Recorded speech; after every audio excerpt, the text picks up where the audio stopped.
Hello everyone. तो आज हम कृषि पारिस्थितिक प्रदेश का पार्ट 3 करने जा रहे हैं। इससे पहले हमने 10 कृषि पारिस्थितिक प्रदेशों के बारे में पढ़ा है, तो अब 10 बचे हैं और 10 में से भी आज हम 5 कृषि पारिस्थितिक प्रदेशों के बारे में डिटेल में जानेंगे। इसलिए जो है ये वीडियो पार्ट में बनाई जा रही है ताकि हम कोई भी इम्पोर्टेंट इसमें जो चीज़ होगी उसको हम मिस ना करें। तो ये जो 11वां रीजन है उसका नाम है लाल एवं पीली मृदा युक्त उष्ण उपार्द्र पारिस्थितिक क्षेत्र। लाल एवं पीली मृदा युक्त उष्ण एवं उपार्द्र कृषि पारिस्थितिक क्षेत्र। तो ये जो क्षेत्र है ये यहाँ पे गर्म जलवायु भी है और उपार्द्र जलवायु मीन्स बहुत ज़्यादा आर्द्रता यहाँ पे नहीं होगी और बहुत ज़्यादा शुष्क इन्वायरमेंट भी ये नहीं होगा। तो इनके बीच का क्लाइमेट यहाँ पे पाया जाता है जिसको बोलते हैं उपार्द्र पारिस्थितिक क्षेत्र, ना बहुत ज़्यादा आर्द्रता वाला और ना बहुत ज़्यादा शुष्कता वाला। तो 11वां ये वाला रीजन है। तो ये जो रीजन है जैसे कि आप देख रहे हैं कि ये जो रीजन है यहाँ से लेकर यहाँ तक जो है वो फैला हुआ है 11वां रीजन, और भारतवर्ष के लगभग मध्य और पूर्व की ओर ये क्षेत्र जो है वो पाया जाता है। तो ये क्षेत्र जो है जैसे कि इसकी स्थिति से हमें पता चल रहा है कि ये छत्तीसगढ़ क्षेत्र से लेकर दक्षिण पश्चिम बिहार के उच्च प्रदेशों तक ये क्षेत्र जो है वो फैला हुआ है। तो इसमें छत्तीसगढ़ वाला एरिया भी शामिल है और ये बिहार के उच्च प्रदेश भी इसमें शामिल है। और ये जो क्षेत्र है ये 14.1 मिलियन हेक्टेयर भूमि पर फैला हुआ है। और अगर हम परसेंटेज में इसका विस्तार देखें तो भारतवर्ष के 4.3% भूभाग के ऊपर ये क्षेत्र फैला हुआ है। तो चलिए अब हम इसकी कृषि जलवायु परिस्थितियों के बारे में बात करते हैं। तो कृषि जलवायु परिस्थितियों में अगर हम बात करें तो यहाँ पे जो गर्मियाँ हैं बहुत ज़्यादा गर्म यहाँ पे क्लाइमेट जो है वो पाया जाएगा। तो गर्मियों में बहुत ज़्यादा गर्मी यहाँ पे होती है, बहुत ज़्यादा उष्ण क्षेत्र है ये। और जो शीत ऋतु है वो ठंडी शीत ऋतु है, मीन्स इतनी ज़्यादा भी ठंड नहीं है और इतनी कम भी नहीं है, तो बीच का मौसम जो है यहाँ पे रहता है। तो यहाँ पे ठंडी शीत ऋतु और गर्म जो है उष्ण जो गर्मी है ग्रीष्म ऋतु जो है वो पाई यहाँ पे जाती है। और यहाँ की जो औसत वार्षिक वर्षा है वो है औसत वार्षिक वर्षा, एवरेज रेनफॉल है यहाँ पे 1200 से लेकर 1600 मिलीमीटर के बीच में यहाँ पे वर्षा पाई जाती है। और यहाँ पे साल भर की जो मांग रहती है जबकि वो रहती है 1400 से 1500 मिलीमीटर के बीच में। 1400 से 15 मिलीमीटर के बीच में यहाँ पे वर्षा की मांग रहती है, जबकि यहाँ पे वर्षा होती है 1200 से लेकर 1600 मिलीमीटर के बीच में। तो लगभग 60% यहाँ पे और मांग की जाती है कि बारिश यहाँ पे होनी चाहिए या सिंचाई की व्यवस्था होनी चाहिए, क्योंकि जिस हिसाब से यहाँ पे कृषि की जाती है उसके लिए पानी की रिक्वायरमेंट जो है वो ज़्यादा है। तो यहाँ पे ये देखा गया है कि यहाँ पे जल घटाव जो है हर साल औसत वो है 500 से लेकर 700 मिलीमीटर यहाँ पे जल का घटाव जो है वो हर साल जो है यहाँ पे होता है। और सबसे ज़्यादा जो यहाँ पे बारिश है मीन 70% के करीब बारिश जो है यहाँ पे जुलाई से लेकर सितंबर महीने के बीच में यहाँ पे बारिश रहती है। तो इस तरीके से आर्द्रता, मिट्टी में जो आर्द्रता है वो मौसम के हिसाब से यहाँ पे चेंज होती है। जैसे कि ज़्यादा बरसात वाला मौसम जो होगा तब यहाँ पे आर्द्रता ज़्यादा होगी, और जब बाकी जो साल के जो बाकी महीने हैं वहाँ पे आर्द्रता फिर कम हो जाएगी। तो यहाँ पे जो मृदा का तापमान है वो लगभग ये देखा गया है कि साल में औसत जो तापमान है मृदा का 22 डिग्री सेल्सियस से अधिक ही रहता है। More than 22 degree Celsius temperature जो है वो यहाँ की मिट्टी में पाया जाता है। तो चलिए अब हम मृदा की बात करते हैं। तो अगर हम मृदा देखें तो यहाँ की मृदा जैसे कि नाम से ही क्लियर है कि यहाँ पे लाल एवं पीली मृदा जो है यहाँ पे पाई जाती है। और इसके अलावा यहाँ की जो मिट्टी है वो दोमट प्रकृति की तथा गैर चूर्णीय प्रकृति की मिट्टी यहाँ पे पाई जाती है। गैर चूर्णीय प्रकृति की मिट्टी यहाँ पे पाई जाती है। और यहाँ पे ये जो मिट्टी है न्यूट्रल मीन्स तटस्थ से लेकर हल्की अम्लीय मिट्टी जो है यहाँ पे पाई जाएगी। तो इस तरीके से ये इसकी कैरेक्टरिस्टिक्स हैं। और तो ये इसकी यहाँ की मिट्टियाँ हैं। और इसके अलावा अगर हम भूमि उपयोग की बात करें, नेक्स्ट जो क्राइटेरिया है वो है भूमि उपयोग। तो भूमि उपयोग के हिसाब से अगर देखें तो यहाँ पे उष्णकटिबंधीय आर्द्र पर्णपाती वन यहाँ पे पाए जाते हैं। उष्णकटिबंधीय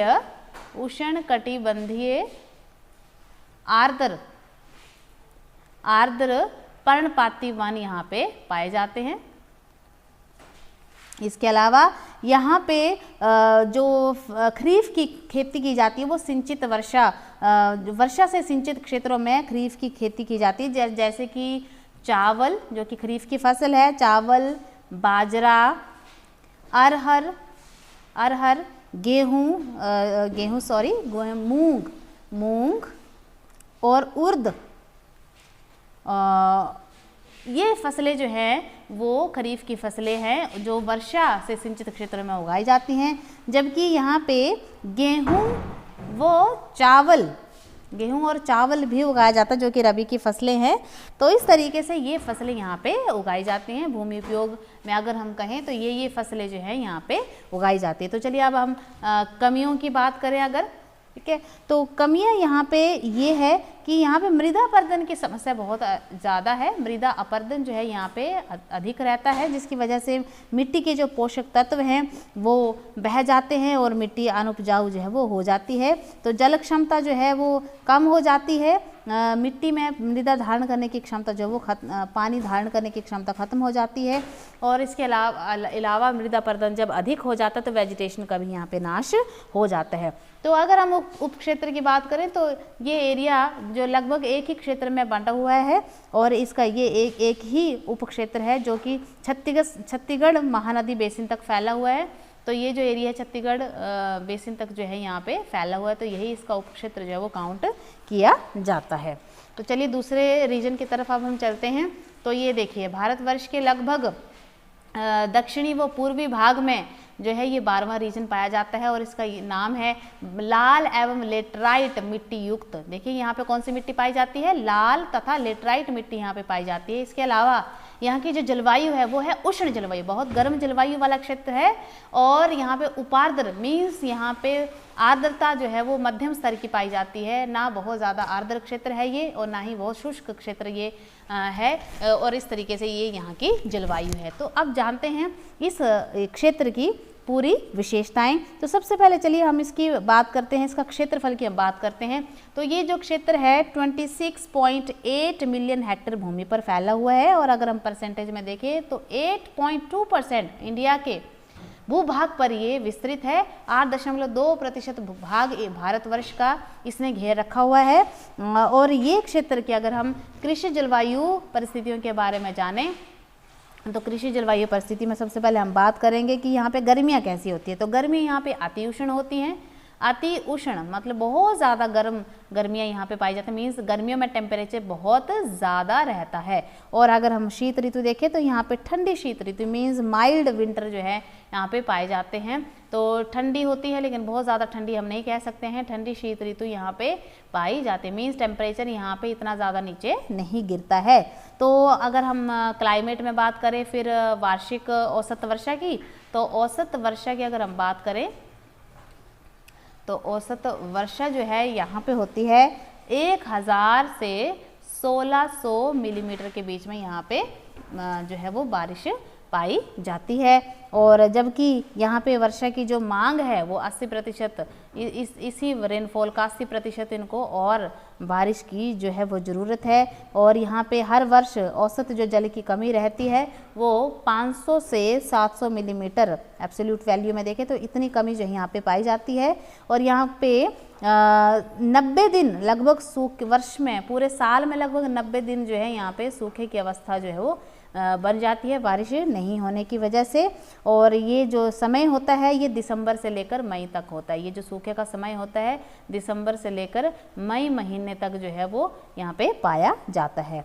तो यहाँ पे मृदा का जो तापमान है लगभग ये देखा गया है कि 22 डिग्री सेल्सियस से ऊपर ही यहाँ पे रहता है। फसल वृद्धि काल यहाँ पे 150 से 210 दिन का होता है। 150 से 210 दिन का यहाँ पे फसल के पकने का या फसल के तैयार होने का समय अवधि है। और चलिए अब हम मृदा की बात करें अगर, तो मृदा, यहाँ की मृदा जैसे कि आपने यहाँ पे देखा, इसके हेडिंग में छिपा है लाल एवं लेटराइट मिट्टी। यहाँ की जो मिट्टी है वो लाल रंग की है और लेटराइट किस्म की है, और ये मिट्टी भी गैर चूर्णीय प्रकृति की है, गैर चूर्णीय प्रकृति की है। इसके अलावा ये जो मिट्टी है ये अम्लीय, हल्की से मृदु अम्लीय, हल्की अम्लीय से मृदु अम्लीय यहाँ पे ये मिट्टी जो है वो पाई जाती है। और इस तरीके से ये यहाँ की मिट्टी के बारे में वर्णन है। और अगर हम देखें इसके भूमि उपयोग के बारे में, तो भूमि उपयोग यहाँ पे जो अनाच्छादन है, जो वनस्पति है, प्राकृतिक वनस्पति, वो है उष्णकटिबंधीय शुष्क तथा अर्धपर्णपाती वन यहाँ पे पाए जाते हैं। उष्णकटिबंधीय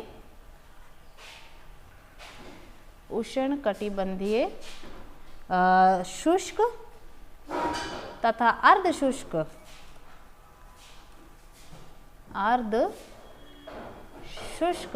पर्णपाती वन, यहाँ पे पर्णपाती वन जो है यहाँ पे पाए जाते हैं, पर्णपाती वन यहाँ पे पाए जाते हैं। और इसके अलावा यहाँ पे जो फसलें हैं वो रबी और खरीफ दोनों की फसलें यहाँ पे उगाई जाती है, जिसमें मुख्यतः चावल व गेहूँ इसमें शामिल है। गेहूँ और चावल जो है फसलें यहाँ पे उगाई जाती हैं। तो यहाँ पे अगर हम बात करें तो यहाँ पे जो कमियाँ हैं, यहाँ की जो कमियाँ हैं, कमियों को अगर हम देखें तो अगेन यहाँ पे भी मृदा अपरदन की समस्या जो है वो देखी गई है, मृदा अपरदन की समस्या। और दूसरी जो समस्या यहाँ पे देखी गई है मौसमी सूखापन जो है यहाँ पे पाया जाता है। किसी पर्टिकुलर मौसम में यहाँ पे बारिश नहीं होने के कारण जो है यहाँ पे सूखे की स्थिति बन जाती है। और मृदा अपरदन के समय नाइट्रोजन, फास्फोरस, जस्ता जैसे जो पोषक तत्व होते हैं वो नाश हो जाते हैं और मृदा जो है वो अनुपजाऊ हो जाती है। तो इस तरीके की मिट्टी में फिर जो है वो जब ऐसे तत्वों की कमी हो जाती है तो उसके उपजाऊपन खत्म हो जाता है और फसल उगाने में और उनका उत्पादन ज़्यादा होने में दिक्कत आ जाती है। तो अब हम इसमें बात करेंगे उप प्रदेशों की। तो उप प्रदेश जो है यहाँ के 3 उप प्रदेश हैं, जिसमें कि नंबर 1 पे है ग्रहजात पहाड़ियाँ, पूर्वी घाट तथा दंडकारण्य। ठीक है, तो इस 12वें क्षेत्र में ग्रहजात पहाड़ियाँ, पूर्वी घाट और दंडकारण्य क्षेत्र। दूसरा जो एरिया है वो है पूर्वी घाट का, ठीक है, पूर्वी घाट वाला एरिया उष्ण, जो कि उष्ण है, आर्द्र है, उपार्द्र पारिस्थितिक उप प्रदेश यहाँ पे पाया जाता है। और इसके अलावा यहाँ पे छोटा नागपुर का पठार तथा ग्रहजात पहाड़ियाँ जो हैं वो इसका तीसरा हिस्सा जो है वो बन जाता है। तो इस तरीके से 3 इसके जो हैं वो उप प्रदेश बनाए गए हैं। और अब हम बात करते हैं नेक्स्ट जो हमारा कृषि पारिस्थितिक प्रदेश है वो है कछारी जलोढ़ मृदा युक्त उष्ण उपार्द्र पारिस्थितिक क्षेत्र, जो कि आप देख रहे हैं भारतवर्ष के लगभग उत्तरी भाग में और उत्तरी और मध्य भाग में ये क्षेत्र जो है वो यहाँ पे बना हुआ है। तो आप यहाँ पे देख सकते हैं। तो ये जो 13वां कृषि पारिस्थितिक प्रदेश है ये भारतवर्ष के 11.1 मिलियन हेक्टेयर भूमि पर बिछा हुआ है। और अगर हम परसेंटेज देखें तो मात्र भारतवर्ष का 3.41% भूभाग पर यह क्षेत्र बिछा हुआ है। तो अगर हम बात करें अब कृषि जलवायु परिस्थितियों की, तो कृषि जलवायु जो परिस्थितियां हैं यहाँ पे, तो गर्मियाँ यहाँ पे उष्ण होंगी लेकिन आर्द्र भी होंगी। तो गर्मियाँ जो हैं, गर्मियों का जो यहाँ पे सीजन है वो गर्म तो रहेगा लेकिन साथ में क्या है, आर्द्र भी है। मीन्स यहाँ पे गर्मियों में ठीक बारिश जो है वो होती है। और यहाँ पे शीत ऋतु जो है वो ठंडी भी होगी व शुष्क भी होगी। मीन शीत ऋतु में यहाँ पे बारिश की कमी रहती है, जिसकी वजह से शुष्कता जलवायु में पाई जाती है। और यहाँ की जो औसत वार्षिक वर्षा है वो है 1400 से लेकर 1800 मिलीमीटर के बीच में यहाँ पे वर्षा होती है, जबकि 1300 से 1500 से अधिक इनकी मांग है यहाँ पे। और ज़्यादा जो यहाँ पे जल की कमी महसूस की जाती है फरवरी से लेकर मई महीने तक यहाँ पे जो है पानी की कमी महसूस यहाँ पे की जाती है। तो मृदा की जो आर्द्रता है यहाँ पे अनियमितताएं पाई जाती है। पूरा साल लगभग किसी समय आर्द्रता ज़्यादा होगी बरसात के समय, और बाकी महीनों में आर्द्रता की कमी यहाँ पे पाई जाएगी। तो इस तरीके से अगर हम बात करें अब मृदा की, तो यहाँ की मृदा जैसे कि आपको नाम से क्लियर है कि ये जो यहाँ पे जो मृदा पाई जाती है वो कछारी है, जलोढ़ मृदा यहाँ पे पाई जाती है। जो नदियों के द्वारा जो जलोढ़ मिट्टी या गाद अवसाद जो यहाँ पे लाया जाता है और बिछाया जाता है क्षेत्रों में, तो वो मिट्टी यहाँ पे पाई जाती है। तो ये मिट्टी जो है वो चूर्णीय प्रकृति की है। ये जो यहाँ पे मिट्टी पाई जाती है वो चूर्णीय प्रकृति की पाई जाती है और यहाँ पे उपजाऊ तत्व भी यहाँ पे मौजूद रहते हैं। तो इस तरीके से गिरपदीय, हिमालय के गिरपदीय भागों में जमा होने वाली जो मिट्टी है वो गहरी मिट्टी है, दोमट मिट्टी भी है और यहाँ पे जैव पदार्थों की मात्रा भी उच्च स्तर में पाई जाती है। तो इस तरीके से यहाँ की मृदा काफ़ी ज़्यादा रिच है सभी पोषक तत्वों में। अब हम बात करते हैं भूमि उपयोग की। तो भूमि उपयोग के बारे में अगर हम देखें तो यहाँ पे उष्णकटिबंधीय आर्द्र पर्णपाती वन जो है यहाँ पे पाए जाते हैं।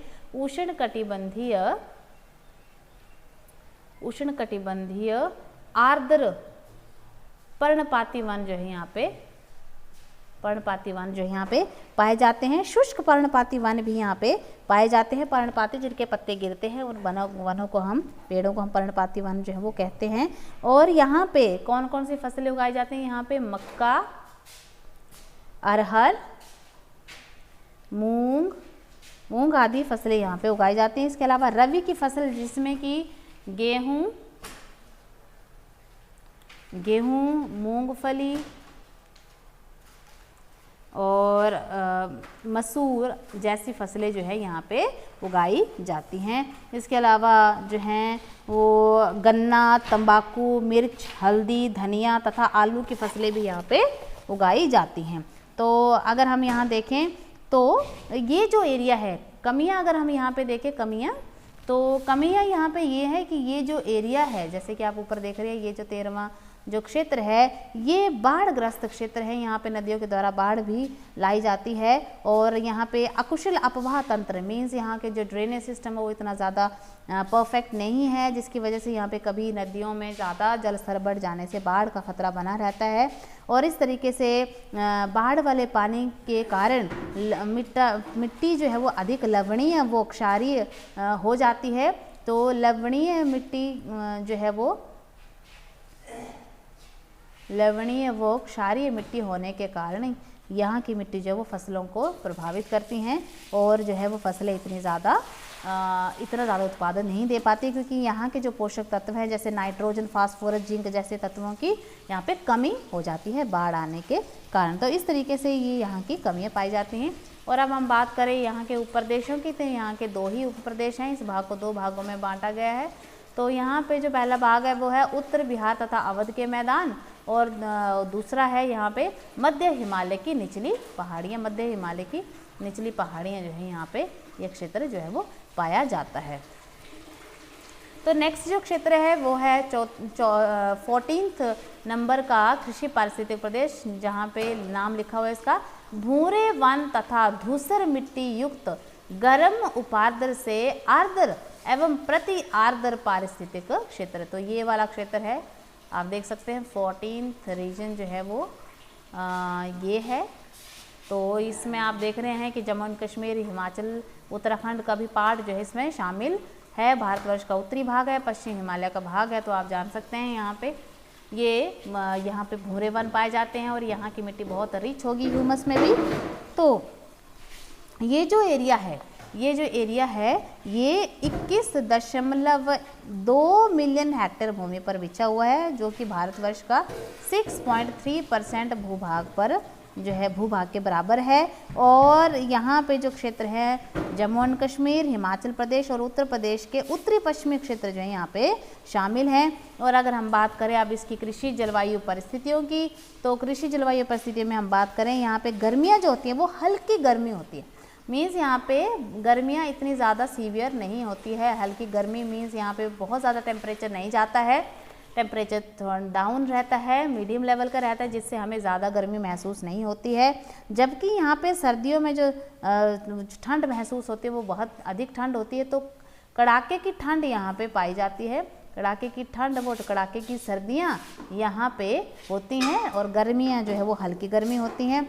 और यहाँ की जो वर्षा है, अगर हम क्लाइमेट में बात करें इसकी जो वर्षा है 1000 से लेकर 2000 मिलीमीटर के बीच में यहाँ पे बारिश होती है। और यहाँ पे वर्षण की जो प्रवृत्ति है वो पश्चिम से पूर्व की ओर बढ़ती जाती है। मीन्स पश्चिम से जैसे पूर्व की तरफ को जाएंगे तो रेनफॉल का स्तर भी बढ़ता जाता है। और यहाँ पे तो इसके अलावा यहाँ पे जो मृदा का वार्षिक तापमान है, मृदा का जो वार्षिक तापमान है वो 12 डिग्री सेल्सियस से लेकर 20 डिग्री सेल्सियस 12 से लेकर 20 डिग्री सेल्सियस के बीच में यहाँ पे टेम्परेचर जो वो पाया जाता है। और यहाँ पे सिर्फ लाहौल स्पीति एक क्षेत्र है जहाँ पे शीत ऋतु में मृदा का तापमान 0 डिग्री हिमांक बिंदु से भी नीचे चला जाता है। तो इस तरीके से ये यहाँ की कृषि जलवायु संबंधी परिस्थितियाँ हैं। अगर हम यहाँ पे बात करें अब मृदा की, तो मृदा जैसे कि नाम से क्लियर है कि ये पहाड़ी क्षेत्र है, तो यहाँ पे भूरे वन है और यहाँ पे हल्की सी मध्यम और उच्च जैव पदार्थ वाली मिट्टी जो है यहाँ पे पाई जाती है, धूसर मिट्टी यहाँ पे पाई जाती है। और इसके अलावा यहाँ की जो मिट्टी है यहाँ पे ह्यूमस की मात्रा भी काफ़ी ज़्यादा होगी। और इस तरीके की यहाँ पे दोमट मिट्टी भी पाई जाती है जो ज़्यादातर नैनीताल और गढ़वाल जिलों में पाई जाती है। और कुछ मात्रा में यहाँ पे क्षारीय प्रकृति की भी मिट्टी पाई जाती है। तो क्षारीय प्रकृति की मिट्टी यहाँ पे पाई जाती है। और यहाँ पे मिट्टी जो है वो जैव पदार्थ में रिच है, जैव पदार्थों की काफ़ी भरमार जो है, भरपूरता जो है इसमें पाई जाती है। तो अब हम बात करें भूमि उपयोग की, तो भूमि उपयोग अगर हम देखें तो यहाँ पे जो है वो गेहूँ, ज्वार, मक्का, इसके अलावा चावल, मक्का, चावल आदि की खेती जो है यहाँ पे की जाती है। इसके अलावा बागवानी भी यहाँ पे की जाती है, धान भी यहाँ पे उगाया जाता है। तो फसल अगर हम उसमें देखें बागवानी में सबसे ज़्यादा तो सेब की फसल यहाँ पे सबसे ज़्यादा जो है वो उगाई जाती है। और यहाँ पे खेती जो है वो सीढ़ी नुमा खेती की जाती है। मीन्स पहाड़ों के ऊपर जो है वो सीढ़ियाँ, ज़मीन की सीढ़ियाँ बनाकर जो है यहाँ पे खेती की जाती है। और यहाँ पे वन जो हैं वो पाइन व उप अल्पाइन किस्म के वन यहाँ पे पाए जाते हैं, उष्णकटिबंधीय वन यहाँ पे पाए जाते हैं। देखिए अगर अब हम कमियों की बात करें तो जो कमियां हैं यहाँ पे मुख्यतः ये है कि उच्च अक्षांश हैं, उच्च जो है वो पहाड़ियाँ हैं और यहाँ पे फसलों का चुनाव करना थोड़ा सा मुश्किल हो जाता है क्योंकि यहाँ पे बहुत ज़्यादा ठंड पाई जाती है। और दूसरी समस्या यहाँ पे ये है कि यहाँ पे जो अपवाह व्यवस्था है वो अकुशल है क्योंकि यहाँ पे बाढ़ का और बारिश के उसका कोई यहाँ पे पता नहीं रहता है, जिसकी वजह से यहाँ पे अपवाह जो है वो अलग अलग भी हो जाता है। जो निश्चित एक पाथ होता है, रास्ता होता है बारिश का, नदियों का, वो कई बार जो है वो डाइवर्ट हो जाता है, जिसकी वजह से यहाँ पे फसलों को उगाना और उसका उचित उत्पादन करना जो है वो पॉसिबल नहीं रहता है। और इसके अलावा यहाँ पे भूस्खलन की समस्याएं काफ़ी ज़्यादा रहती हैं, लैंडस्लाइड काफ़ी ज़्यादा होता है, जिसकी वजह से यहाँ पे मिट्टी की जो फसलों का जो एक नियमितीकरण होता है वो नहीं हम मेंटेन कर सकते हैं। और मिट्टी में अम्ल की मात्रा जो है यहाँ पे भी काफ़ी जगह में बढ़ जाती है, अम्लीय मिट्टी हो जाती है। खासकर यहाँ पे ये देखा गया है कि हिमाचल प्रदेश के कांगड़ा और मनाली क्षेत्रों में अम्लीयता की मात्रा ज़्यादा होती है, मिट्टी में अम्लों की मात्रा ज़्यादा होती है। और इसके अलावा यहाँ पे अत्यधिक सोइल इरोजन होने के कारण जब बाढ़ आती है या अपवाह जो है वो डाइवर्ट हो जाता है तो उसकी वजह से जो नुकसान होता है वो होता है फसलों को, क्योंकि मृदा के जो पोषक तत्व हैं वो बह जाते हैं और फसलें ढह जाती हैं, गिर जाती हैं और जो है उतना ज़्यादा प्रोडक्शन उसका नहीं हो पाता है। तो चलिए हम बात करते हैं अब उप प्रदेशों की। तो जो यहाँ के जो उप प्रदेश हैं, ठीक है, यहाँ के जो उप प्रदेश हैं ये आप देख सकते हैं। यहाँ पे इस एरिया को 4 रीजन में जो है वो विभाजित किया गया है इस तरीके से। तो ये जो क्षेत्र हैं 4 रीजन कौन कौन से हैं? दक्षिण कश्मीर तथा पंजाब हिमालय, दक्षिण कश्मीर तथा पंजाब हिमालय। तो यहाँ पे आप देख सकते हैं कश्मीर का दक्षिणी पार्ट, पंजाब हिमालय और यहाँ पे ठंडी तथा गर्म शुष्क, आर्द्र शुष्क, उपार्द्र क्षेत्र जो है यहाँ पे पाया जाता है। तो कश्मीर का दक्षिणी भाग और जब पंजाब हिमालय भी इसमें जो है वो शामिल है। और दूसरा है दक्षिणी कश्मीर के साथ साथ कुमाऊं हिमालय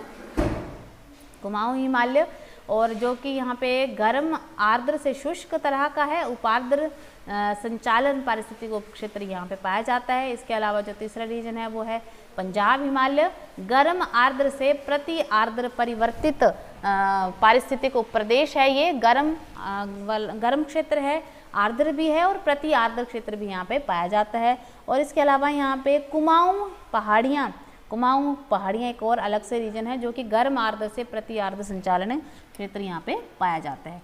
तो इसके नेक्स्ट जो रीजन है वो है 15वां उष्ण उपार्द्र से आर्द्र जलोढ़ अवसादी मृदा युक्त पारिस्थितिक क्षेत्र, जो कि आप यहाँ देख रहे हैं। तो ये क्षेत्र यहाँ से लेकर जो है वो इतना जो है वो फैला हुआ है। तो काफ़ी एक लंबी संकरी पट्टी वाला जो है ये क्षेत्र है 15th रीजन, जो कि गर्म है, आर्द्र है। वो आर्द्र और जो है शुष्क क्षेत्र के बीच में है, उपार्द्र जिसको हम कहते हैं। उपार्द्र से लेकर आर्द्र जलोढ़ अवसादी मृदा यहाँ पे पाई जाती है और इस तरीके से ये यहाँ की ये जलवायु है। तो ये जो रीजन है ये भारतवर्ष के 12.1 मिलियन हेक्टेयर भूमि पर फैला हुआ है और जो कि भारतवर्ष के 3.7% भूभाग के बराबर है।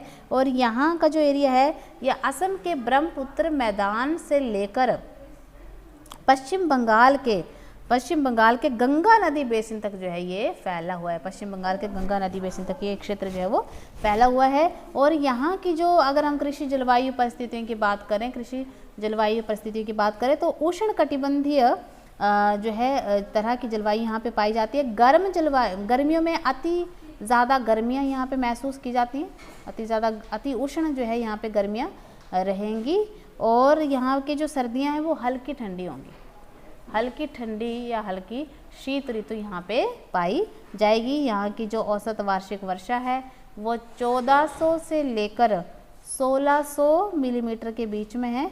और यहाँ पे ये देखा गया है कि जो त्रिपुरा वाला एरिया है वहाँ पे 1800 से लेकर 2000 मिलीमीटर के बीच में भी बारिश यहाँ पे होती है। तो इस तरीके से काफ़ी ज़्यादा बारिश यहाँ पे आर्द्रता जो है वो बनी रहती है। और यहाँ का जो तापमान है, मृदा का जो तापमान है वो अति उष्मीय किस्म का होता है, बहुत ज़्यादा टेम्परेचर यहाँ पे होता है। और फसल वृद्धि काल यहाँ पे जो है फसल वृद्धि काल जो है वो है 210 दिन का, 210 दिन का यहाँ पे फसल वृद्धि काल रहेगा। और चलिए अब हम इसकी मृदा की बात करते हैं। तो मृदा जैसे कि आपको नाम से क्लियर है, यहाँ पे जलोढ़ मिट्टी पाई जाएगी और आर्द्र से उपार्द्र जो है यहाँ की मिट्टी रहेगी। और यहाँ पे मिट्टी जो है वो हल्की अम्लीय से तीव्र अम्लीय प्रकृति की भी है। हल्की अम्लीय से लेकर तीव्र अम्लीय प्रकृति की यहाँ पे मिट्टी जो है वो पाई जाती है। और यहाँ पे भूमि उपयोग की अगर हम बात करें, लैंड यूटिलाइजेशन किस रूप में यहाँ पे किया जाता है, तो यहाँ पे उष्ण कटिबंधीय आर्द्र तथा शुष्क पर्णपाती वन पाए जाते हैं। उष्ण कटिबंधीय आर्द्र तथा शुष्क पर्णपाती वन यहाँ पे पाए जाते हैं, शुष्क पर्णपाती वन यहाँ पे पाए जाते हैं। और इसके अलावा यहाँ पे चावल और जूट की फसल उगाई जाती है, चावल व जूट की फसल यहाँ पे उगाई जाती है। और इसके अलावा यहाँ पे जो है अगर हम बागवानी फसलों के रूप में देखें तो अनानास, बागवानी फसलों के रूप में देखें तो अनानास, नींबू, केला आदि की खेती यहाँ पे की जाती है। और अगर हम यहाँ पे रोपित फसलों के रूप में देखें तो यहाँ पे चाय मुख्य फसल जो है उगाई जाती है रोपित फसलों के रूप में। और इसके अलावा यहाँ पे जो दलहन, तिलहन और जैसी जो है रबी की फसलें होती हैं, गेहूं की फसल यहाँ पे उगाई जाती है, गन्ना भी यहाँ पे उगाया जाता है। तो इस तरीके से लगभग फसलों का काफ़ी विस्तार हम यहाँ पे देख रहे हैं, काफ़ी ज़्यादा डाइवर्सिटी हम यहाँ पे फसलों की देख रहे हैं। और अगर हम यहाँ की कमियों की बात करें तो यहाँ पे जो है वो बाढ़ ग्रस्त क्षेत्र जो है ये काफ़ी ज़्यादा है, पानी का जमाव यहाँ पे होता है। तो एक तो यहाँ की जो कमी है वो है बाढ़ और दूसरा पानी का जमाव जो है यहाँ पे काफ़ी ज़्यादा होता है, जिसकी वजह से बहुत सारी दिक्कतें जो है यहाँ पे हो जाती है। क्षार मिट्टी जो है वो क्षारीय हो जाती है, वो बाकी तत्वों पोषक तत्वों का नाश हो जाता है, जिससे उत्पादन इतना ज़्यादा नहीं होता है जितना कि हम एक्सपेक्ट करते हैं। अगर हम उप प्रदेशों की बात करें तो आप यहाँ पे देख सकते हैं इस क्षेत्र को, इस 15वें रीजन को 4 मुख्य उप प्रदेशों में बांटा गया है, जिसमें नंबर 1 पे है बंगाल बेसिन तथा उत्तर बिहार के मैदान, बंगाल बेसिन तथा उत्तर बिहार के मैदान। दूसरा है मध्य ब्रह्मपुत्र मैदान, उष्ण आर्द्र पारिस्थितिक उप क्षेत्र।